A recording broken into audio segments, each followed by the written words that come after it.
Cornelius, help me. Anyway, don't you dare put that in the beginning.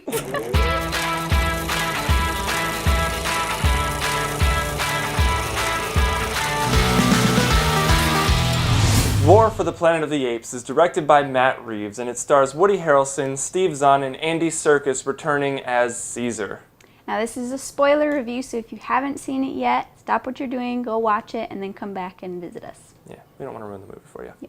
Following the events of Dawn of the Planet of the Apes, when the humans were able to make contact with the military, War for the Planet of the Apes is set a couple years later, and the humans and apes are at war, and things are getting a little desperate. The apes just want to survive and be free of the humans, but the humans really just want to wipe out the apes because of a mutation in the simian flu that is taking away what makes humans human. It's taking away their speech and their cognitive thinking.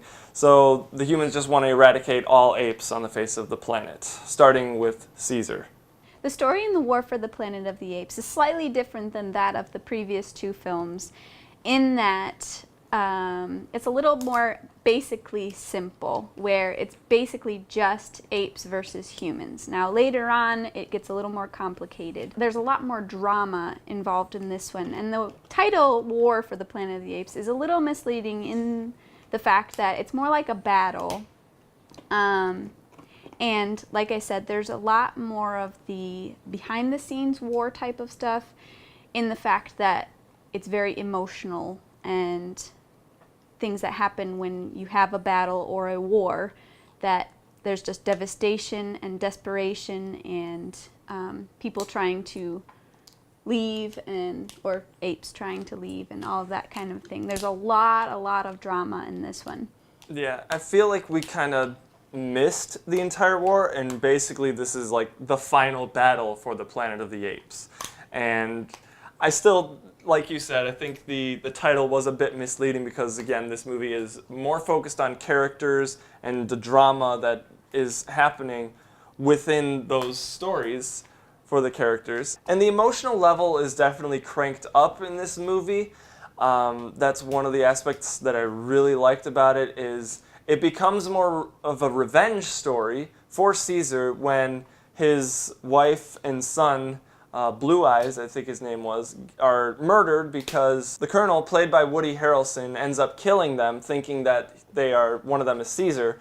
So, Caesar comes in and finds them dead, that was a very, very sad scene, and it had Karen over here bawling. One of the reasons that was such an emotionally charged moment is because not only is he finding out his wife and eldest son are dead, but he presumes that his youngest son, who's only a few years old and still a baby, is nowhere to be found. They don't know if he's dead or missing. We hope that he's missing, but they don't know where he is, and that for me was very, very, very sad. Yeah. Before this, Blue Eyes and I think Rocket return with news of where they can take all the apes and live away from all the humans, and they can be free and safe. But before they're able to all go, Winter, the white gorilla, ends up betraying them, which I kind of saw coming from a mile away. I was like, okay, this ape, or this gorilla, is brand new to the story, and he's completely different looking. I'm pretty sure he's going to betray them. And the way that they had it going with the other gorilla that was talking back to Caesar, like, I don't fear you, I fear what the humans promised me that I could live, and all that stuff, so. Which brings more complexity to the story. And yes. I like how some parts were predictable, because you want that. You don't want it to be completely like, I have no clue what's going on. But also, there were parts where you were just unsure of what was going to happen, because Caesar, at this point, his emotions are a lot different than in the other ones. In the other ones, he's very composed. He's a leader. He wants to do what's right, in spite of his family might not agree with him. He's trying to do what's best for all of them. And this one, he's very much kind of cracked a little bit. Yeah. And you can kind of see his inner Koba coming out. Yeah.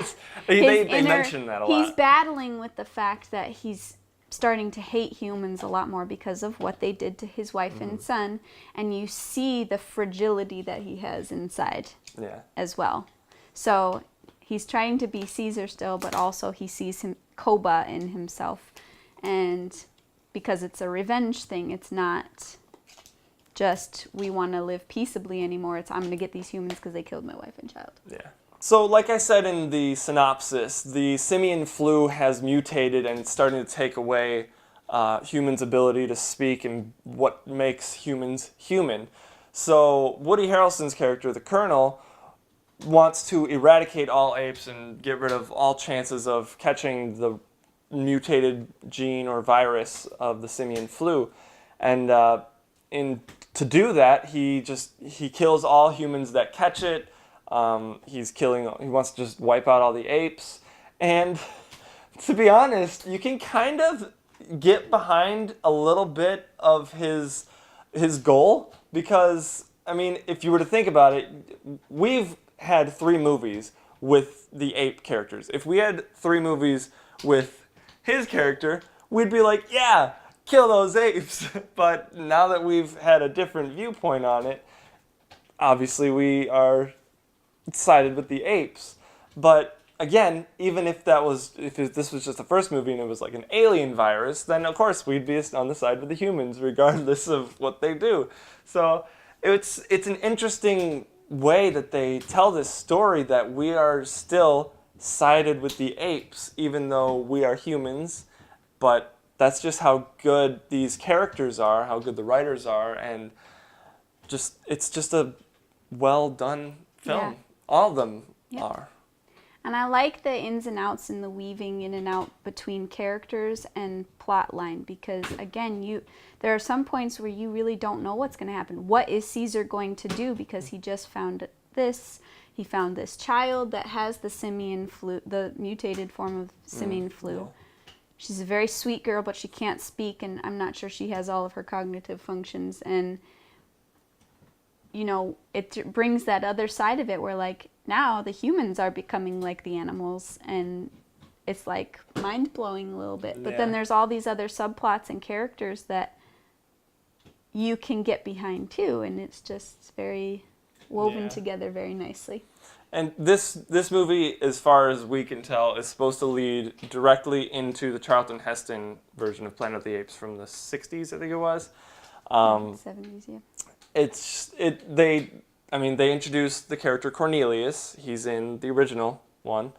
And then where they end up at the end of the movie is very similar to the lake from the first one. Where the astronauts crashed. Yeah.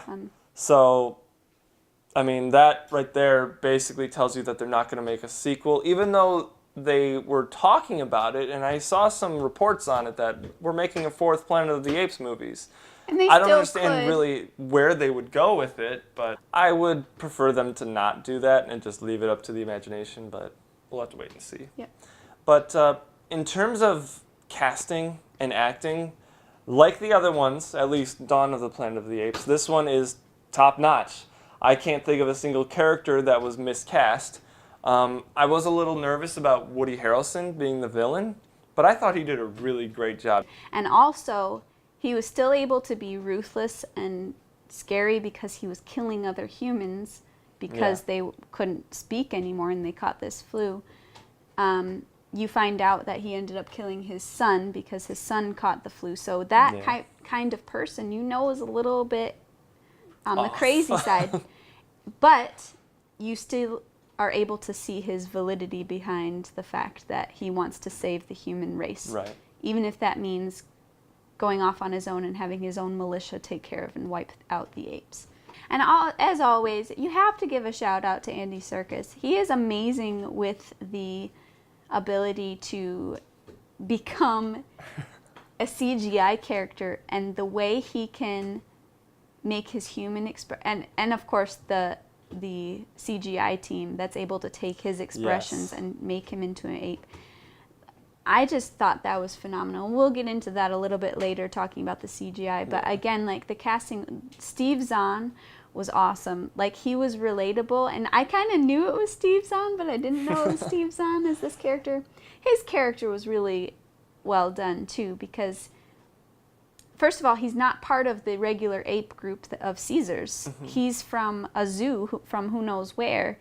and they kind of stumble into him, or rather he stumbles into them, and he is one of the few apes that doesn't use sign language. He actually speaks like Caesar, which is great, and he learned his speech from humans at the zoo, so he calls himself Bad Ape, and it's broken English because all he can hear is, you know, certain things that you can actually associate with actions. But his character was a risk that paid off so well, because he could have easily been like a Jar Jar Binks type of character, super annoying, and just because he was comic relief. And honestly, this movie didn't need comic relief, but it used it so well in moments that just without it would have been fine, but it just enhanced it so much more. It made it more fun. And it being Steve Zahn, which I didn't know it was Steve Zahn until the credits were rolling, and I knew I recognized the voice, but I was like, oh, that's Steve Zahn. But yeah, what you were saying about Andy Serkis as Caesar, just his performance could potentially be Oscar worthy in my opinion, because not only is he just delivering lines, but he's also physically acting as an ape while delivering some of these lines. And it's amazing. I think that is very noteworthy to be. I think it should be recognized. And I know a lot of people have been pulling for him to get an Oscar for a long time, but I think it's about time that he's at least given a nomination, because he is the leading actor in this movie. Yeah, they did a great job. Whatever the team they have with how they move and the ability of all of these people to actually look like apes, because this movie is full of them. Yes. Full of them, and focuses on them and how they move and how they interact and how they speak. It was just phenomenal. I loved it. Yeah. The other ape characters, Rocket, Maurice, they're good. I wanted them to talk more. Maurice is the only one who actually talks, other than Caesar, Bad Ape, and a few of the other apes that are on the human side. But I thought that Rocket should have spoke, because he's been with Caesar since day one. And while I get the idea that, you know, he doesn't have to speak, he uses sign language all the time, he was directly affected with the gas that made all the other apes smart, and Maurice is talking. Why can't Rocket talk? I wanted to hear Rocket speak, and I also wanted more of Maurice speaking because he had a cool voice. But I absolutely loved Rocket's character in this because he has more of a role in this movie. And again, I also loved Maurice's character and the relationship between him and the girl. She did not have any lines, and you could totally tell everything she was thinking and feeling. And that to me is phenomenal. With just facial expressions and body language is amazing. That scene, which is one of my favorite scenes of the movie, between Maurice and the girl who's in this scene, we get her name, it's Nova, but that scene where she's like, am I an ape? And Maurice is just like, how do I answer this? And just the way that they interact, it's cute, and it's I don't know, it's really well done. It's heartwarming, you Yeah. know, because she's obviously an outcast human, and she could potentially die if they find her, and she still helps the apes who are captured by the colonel, and she's integral in how they escape, because she brings Caesar food and water. In terms of action, like we said, this movie, it's titled War for the Planet of the Apes, but it's not really a war movie. Yes, you get that first battle in the beginning and then the battle at the end, but for the most part, it's a revenge story and kind of a prison break type of story as well. But when you do get those action scenes, they are well done, and you totally buy into them. Because of the CG of the apes, they are so photorealistic, and they've come such a long way in these three movies. Like in the first one, it was just all right. The second one, it was really great. And this one, it's like 100% real. You get lost in the movie thinking that you're actually looking at apes speaking, because it's just so well done. Very well done. Yes, you can sometimes see Andy Serkis's eyes and his performance through the ape, but it's again, that CGI, it's so incredible. Incredible. And the other thing I like about this is, even though it's not like action packed, it is action driven. Like, there's always something happening. There's never really a moment to, I mean, there are moments where you can kind of sit back and think about what's happening, but again, they're always having to do something, which I really liked, because again, when it's action driven, you can get more involved in, so you're just hooked from the first moment all the way through. You're like, what's going to happen? What's he going to do? What are they going to do? Oh no, something's else is happening. How are they going to get out of this? And you know, it's just very, very, very, very good. Yeah. And of course, the CGI just makes it. Without that, you can't have this movie. This movie is made up of so many great scenes, and there's only a few, maybe even just one, scenes that I didn't quite like, and that's the scene where Woody Harrelson's character, the Colonel, is basically just spilling out everything that has happened in the past few years with the simian flu. And I get that it's important and the audience needs to know, but I felt like we were being hand and spoon fed everything. Like, okay, in case you don't know, this is what's really going on. And I thought it would have been better to kind of leave it up to interpretation, but I'm also glad that they told us. I have a love-hate relationship with that scene, but overall that scene was very intense because, you know, it's Caesar and the Colonel like face to face right now. I still enjoyed that scene, but it was too much exposition. One of the scenes that I really like, but also it's very, very emotional and intense, is the girl drops the doll in Caesar's cage, and the Colonel ends up picking it up, which I love how they tied up that loose end, because you don't know how Caesar's going to get rid of the Colonel. And he ends up picking it up, and it has the simian flu on it, so he ends up catching what he's trying to save the human race from, which I love. But the scene when he actually dies is amazing, because it's showing what Caesar has been going through the whole movie. He's wanted to get revenge. He's wanted to kill this guy because he killed his family, and yet he becomes the better person, if you will. And he knows Woody Harrelson wants him to kill him because he doesn't want it to spread to anybody. So he's like, kill me now, and trying to speak, but he can't speak at this point, which is already very intense. You're like, what's Caesar going to do? Because Caesar is just tears, angry tears. And he ends up putting the gun down in the Colonel. And for me, I was like, oh my gosh, the Colonel might shoot Caesar.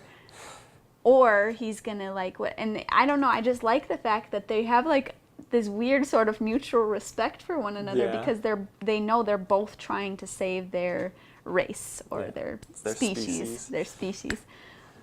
See, and just, it was very intense. And then you hear that gunshot, and Caesar kind of even just, I just love it. It was great. Again, that's like another love-hate relationship I have with that scene, because it was unsatisfactory. The whole time, you want Caesar to get his revenge. You want him to kill the Colonel. Just make him suffer because of what he did. And to have it come full circle for Woody Harrelson, the Colonel, to succumb to what he's been fighting this whole time, it's just, and then it's also like, well, that's what a villain gets. But I found it completely satisfying. I was like, yes. Yeah, I thought that he was faking it at first, because I knew that Caesar wasn't going to kill him. And I knew he was just going to set the gun down, and I thought there was going to be a fight. I'm like, okay, here we go. It's an act, but it wasn't. But again, it's making you guess. I was happy and disappointed at the same time, but I respect the filmmakers for what they did with that, and they were bold to do that, and it was well done. Every scene that revolves around Rocket, I think he might be my favorite character. I just like his character and how he helps the apes escape. You know, without Rocket, they wouldn't have been able to escape. And the fact that when Rocket gets imprisoned, he pretty much does the, you know, apes together strong symbol, their salute or whatever it is. Just everything about those scenes is just great. Makes your heart jump. You're like, yes, they're gonna get out. You get pumped up when Rocket gets in there, and it's like Rocket and Caesar are back together again. The dynamic duo, they're gonna bust these apes out. Yeah. And there's so much emotional draw from a lot of these scenes, like the scene when Caesar finds out that because he left his species to go find that peaceful spot, his entire group got taken by the colonel, and when he realizes that it's his people, he left them there. I loved that when he was just like, what have I done? What do I do now? And he, he's starting to wrestle with his Caesar-ness, I guess. But also when he finds his baby son Cornelius is just so cute, and I'm also like heart-wrenching. And heart-wrenching, yeah. It's like, oh my gosh, his baby, and it's like his son. You gotta get it. Just thinking Yes, about it right I now, am. aren't you? Okay, fine, I am. But let's move on to when Caesar actually dies, because I know you thought that it wasn't a very good death for Caesar. It was underwhelming, just a tiny bit. But for me, it was so perfect, because his whole goal is to save his species from the humans. And when they get to this secluded, peaceful spot and they sit at sunset over the lake, it just makes it like he is finally releasing himself and saying, okay, I'm obviously very hurt, so I'm just going to let myself go now, because they're all taken care of. I've done my job. I helped them escape. They're safe now. I can let myself go. And I think I just like the contrast, because it's very sad that their leader is dying, and yet everybody is celebrating because they're at their new home, that they can establish a new place to be, establish their new colony, if you will. And just, I loved it in the midst of all of that. And then they stop celebrating and are showing respect to their beloved leader. I just thought it was really great, and especially that Maurice is there and stuff. So I appreciated that. Yeah. I don't think he would have, to be consistent with his character, I don't think he would have wanted to have died like in a battle or in a big sort of way. Do you know what I'm saying? Well, because at the beginning you see how respected he is by all of the apes. And like he's just walking through that corridor or whatever, and all the apes are doing the little hand thing where they're like submissive to him. And it's a really well told story of Caesar, and that's what these movies were. And what a great ride. From beginning to end, this movie just had me locked on the screen. I can't remember a moment that I did not like from this movie, other than the 2 expositional scenes. But you know what? Even with those, it's still a great movie, and the action's great, the CGI is incredible. Every aspect of this movie works, and it's a continuation of an already great story. It's actually probably a conclusion of an already great story. So I give War for the Planet of the Apes an A. There were just a tiny few things it could have done better, but it's a phenomenal movie. And I completely loved this movie from beginning to end. Every little piece and detail that went into it, I just absolutely loved. There's very few things I could nitpick. I can't even think of any right now. So I give War for the Planet of the Apes an A. It was very, very well done. I loved it. So that is our review for War for the Planet of the Apes. What did you guys think of this movie? Did you like it, love it, or hate it? Let us know in the comment section down below. And let us know how you would rank these movies, all 3 of the Planet of the Apes movies. If you want to go into detail with all the other Planet of the Apes movies, with the Tim Burton one and all the Charlton Heston ones and all those ones, feel free. But for me personally, with these 3, I would rank them Rise at 3rd, War at 2nd, and Dawn of the Planet of the Apes in the 1st spot. I love that movie. How would you rank these movies? My least favorite is Rise. I think James Franco just ruined that movie for me. Everything else was okay, but I just didn't like him. Yeah. Then probably Dawn, because I think that had a little too many humans in it. I was hoping for more apes. And War delivered, so War is probably my favorite of the 3. Okay. Yeah, so let us know how you would rank these movies. And if you like this video, be sure to give it a big ol' thumbs up, subscribe to the channel, and make sure you hit that bell icon next to the subscribe button so you can be notified of when we upload new content. And be sure to check out our other reviews for Rise and Dawn of the Planet of the Apes already on our channel. And as always, guys, thank you so much for watching, and we'll see you in the next video.